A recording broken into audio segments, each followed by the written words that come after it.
మార్కాపురం జిల్లా మార్కాపురం పట్టణ కేంద్రంలోని ఆర్ఎన్బి కార్యాలయం ముందు ఆంధ్రప్రదేశ్ టీచర్ ఫెడరేషన్ ఆధ్వర్యంలో ఉపాధ్యాయులు ఉద్యోగులు ధర్నా నిర్వహించారు. పీఆర్సీ, ఐఆర్ సహా పెండింగ్ సమస్యలను వెంటనే పరిష్కరించాలని యూనియన్ నాయకులు డిమాండ్ చేశారు.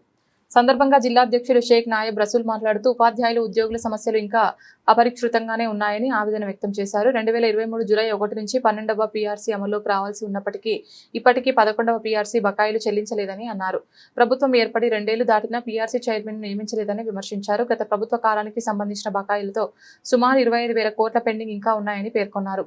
సిపిఎస్ నుంచి మినహాయింపు కోరుతూ మార్చి 10న ఢిల్లీలోని జంతర్ మంతర్ వద్ద చలో ఢిల్లీ కార్యక్రమంలో భాగంగా ధర్నా నిర్వహించనున్నట్లు తెలిపారు. ఈ సందర్భంగా 30% ఇంటరిమ్ రిలీఫ్ ప్రకటించాలి, ఉపాధ్యాయులను వివిధ యాప్ల బాధ్యతల నుంచి విముక్తి కల్పించాలి, 2025 బదిలీ అయిన ఉపాధ్యాయులందరినీ తక్షణం రిలీవ్ చేయాలి, 12వ పీఆర్సీని 2023 జూలై 1 నుండి అమలు చేయాలి, 11వ పీఆర్సీ బకాయిలు వెంటనే చెల్లించాలి, సిపిఎస్ విధానాన్ని రద్దు చేసి పాత పెన్షన్ విధానాన్ని పునరుద్ధరించాలి, 4 విడతల పెండింగ్ డిఏలను ప్రకటించాలని నినాదించారు. ఈ కార్యక్రమంలో ఏపీటీఎఫ్ ఉపాధ్యాయ నాయకులు, ఉద్యోగులు, పెన్షనర్లు పెద్ద సంఖ్యలో పాల్గొన్నారు. షేక్ నాయబ్ రసూల్, జిల్లా అధ్యక్షులు, ఏపీటీఎఫ్. ప్రభుత్వం ఏర్పడి 20 నెలల కాలం గడిచింది. మరి ఈ ప్రభుత్వం వచ్చిన తర్వాత గత ప్రభుత్వం చేసినటువంటి తప్పిదాలు కావచ్చు, గత ప్రభుత్వం ఉద్యోగస్తుల్ని ఇబ్బంది పెట్టిన అంశాలను కానీ తీరుస్తున్న ఎంతో ఆశగా ఎదురు చూసాం. కానీ 20 నెలలు గడిచినా మా సమస్యలు అలాగే ఉన్నాయి, ఏవి మారడం లేదు. మరి పీఆర్సీ కాలం అయి ఇప్పటికి 30 నెలలు అవుతుంది. ఇంతవరకు కనీసం కమిషన్ కూడా వేయలేదు. ఇవ్వాల్సినటువంటి 30% మధ్యంతర భృతి ఇవ్వలేదు. మేనిఫెస్టోలో చెప్పినట్టుగా జూన్ 2024 నుండి మాకు 30% మధ్యంతర భృతి అరియర్స్తో సహా చెల్లించాలని చెప్పేసి ఈ సందర్భంగా ఇక్కడ మేము ధర్నా కార్యక్రమానికి దిగాం. రాష్ట్ర సంఘం పిలుపు మేరకి మరి పాఠశాల అనేక సమస్యలు ఉన్నాయి. యాప్లు అన్నీ తీసేస్తామన్నారు, యాప్లు అన్నీ తీసేశారు. కానీ అన్నీ ఒకే యాప్గా పెట్టి మమ్మల్ని ఇబ్బంది పెడుతూ ఉన్నారు. అలాగే 220 రోజుల పని దినాల్లో 120 రోజులు మాత్రమే 10th క్లాస్ వాళ్ళకి చదువు చెప్పిస్తున్నారు. మిగిలిన 100 రోజులు పరీక్షల పేరుతోటి వాళ్ళని ఇబ్బంది పెడుతున్నారు. మరి ఈ విధంగా విద్యారంగం కూడా ఇబ్బంది పడతా ఉంది. అలాగే 117 జీవో రద్దు చేసిన పేరుతోటి జీవో 19/20 తెచ్చారు. దానిలో మరలా ప్రైమరీ స్కూళ్ళను హై స్కూళ్ళలో కొనసాగిస్తున్నారు. సో ప్రైమరీ స్కూళ్లను హై స్కూళ్ళను విడివిడిగానే పెట్టాలని చెప్పేసి కూడా మేము డిమాండ్ చేస్తూ ఉన్నాం. కేంద్ర ప్రభుత్వ విధానమైనటువంటి మెమో 57 ప్రకారం 2003 డిఎస్సి వాళ్లకు పాత పెన్షన్ ఇవ్వాల్సి ఉంది. వెంటనే వాళ్లకు పాత పెన్షన్ ఇచ్చి అందరినీ కూడా ఓల్డ్ పెన్షన్లోకి తీసుకురమ్మని చెప్పేసి కూడా మేము డిమాండ్ చేస్తూ ఈరోజు ఇక్కడ ధర్నా కార్యక్రమం నిర్వహిస్తూ ఉన్నాం.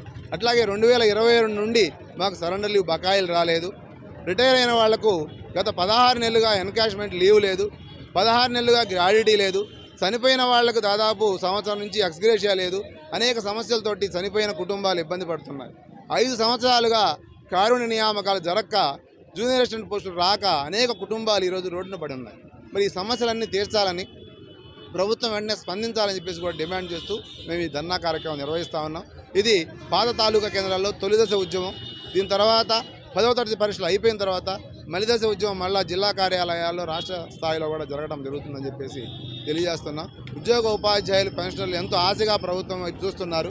అందువల్ల వెంటనే ప్రభుత్వం స్పందించి మరి మమ్మల్ని రోడ్డు మీదకు తీసుకురాకుండా ఇమీడియట్గా మధ్యంతర భృతి ఇవ్వడం కానీ, పీఆర్సీ కమిషన్ కానీ, 4 విడతల డిఏల్లో కనీసం 2 విడతలైనా వెంటనే ఇవ్వాలని, గత ప్రభుత్వం ఆపినటువంటి దాదాపు 30,000 కోట్ల అరియర్స్ అలాగే పెండింగ్లో ఉన్నాయి. వాటిలో నిన్న 1100 కోట్లు మాత్రమే మన సంక్రాంతికి ఇచ్చారు.